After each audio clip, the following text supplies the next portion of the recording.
All right. Welcome back to the channel. Deontay Wilder, man, this fight is getting close. We're talking about it every day, man. It's on my mind big time. It's on the mind of most of the people in the boxing world. Predictions are rolling out, all that good stuff.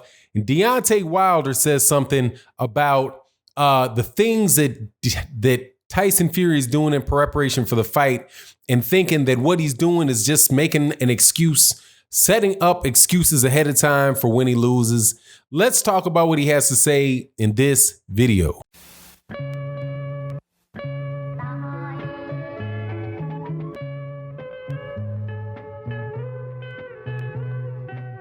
All right, my man, what's going on? Or my people, what's going on? I know there's ladies who watch this video too, so hope everybody's doing well today. We're going to talk about Deontay Wilder, Tyson Fury. Of course, you know that Deontay Wilder is fighting Tyson Fury for the WBC championship to defend his WBC championship title.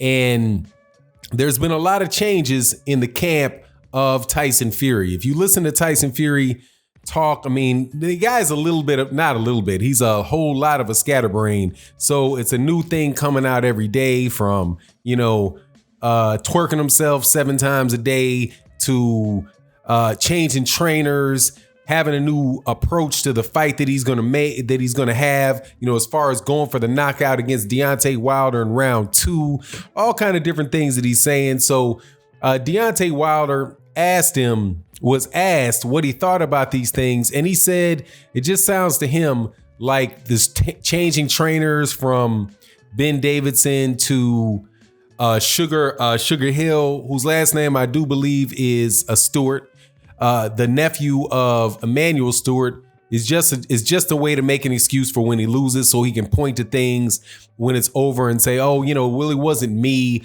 That wasn't my issue. It was, I didn't have enough time to adjust to my trainer. And because, when you go in with a trainer or you make a change like that, it takes a while for you to figure out what it is that you're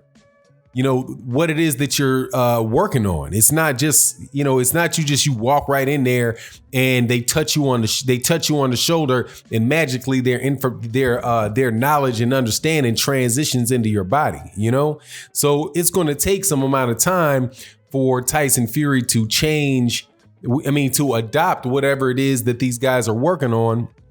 And, so if he loses, he'll have that excuse out there that, it wasn't really me. It's just I didn't really have enough time to implement the game plan. So, it's not something that Deontay Wilder really did. It's something that I didn't do. The other thing with, the weight gain, now he says he's going to come in at, they always talk in stones. UK talks in stones and pounds. So I don't really do the transition. I do the transition from pounds to stones to pounds worse than I do from the metric system weighing, which is, I do believe, is kilograms to pounds.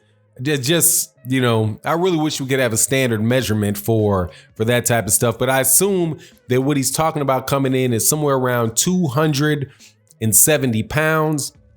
So if he comes in at 270 pounds, that's, 12 pounds bigger than he did last time. So, hey, I just came in a little bit too big. That was a mistake. It wasn't that Deontay Wilder's a better fighter than me. That's the reason why.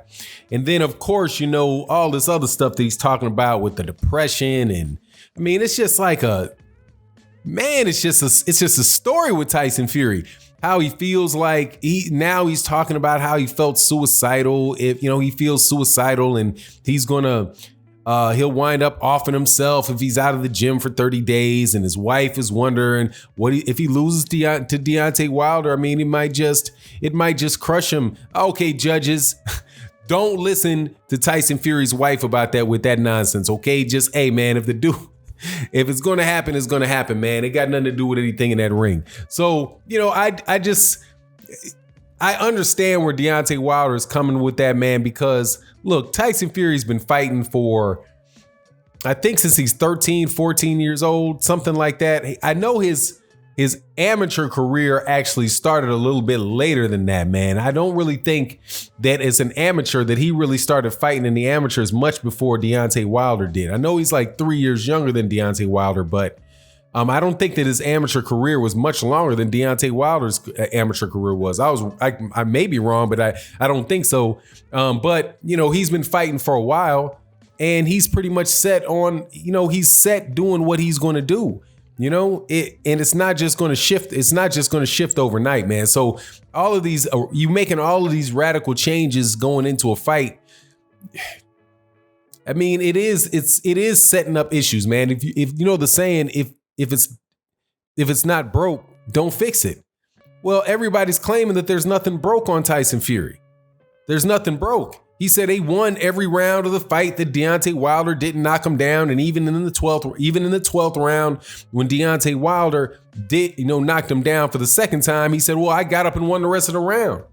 So, I mean, if you think that, then why don't you just, and the whole world sees it, right? According to Paulie Malignaggi, right? Nobody in all of Europe thinks that Deontay Wilder won that fight, and only a handful of people in the United States think it. Yeah, the judges, Paulie, the judges.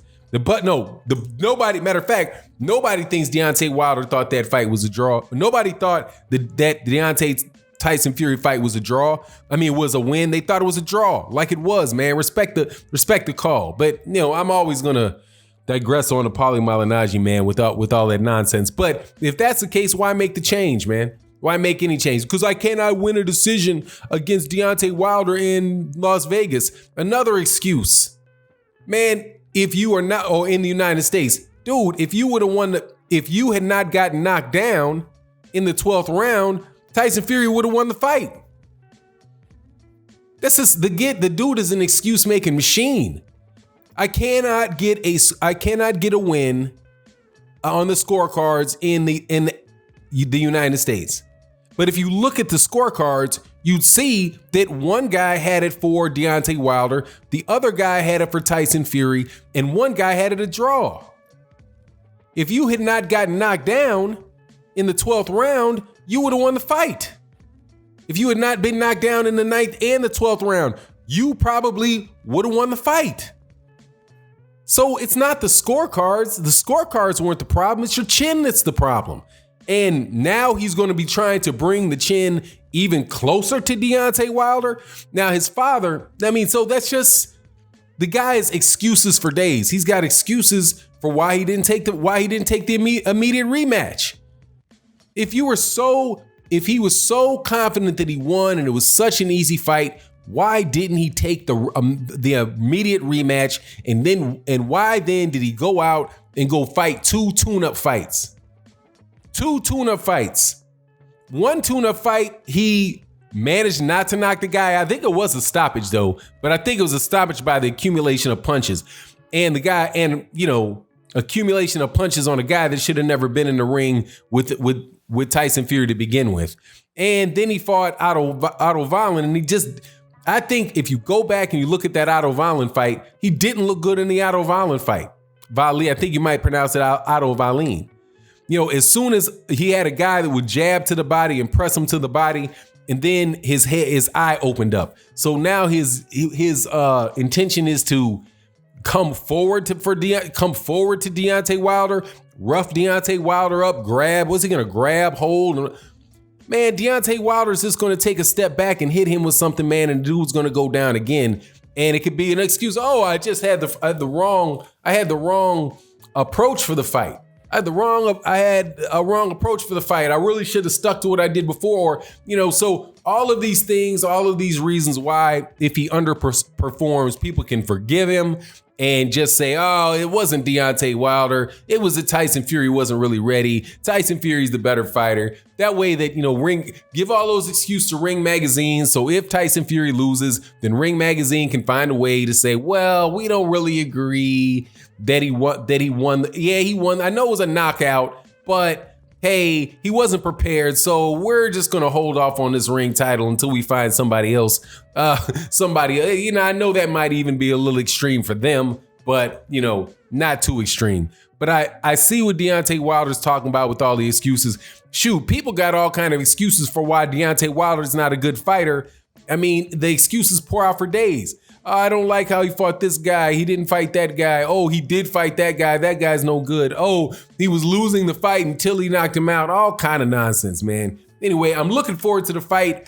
I'm telling you, I think the fight is a very good fight.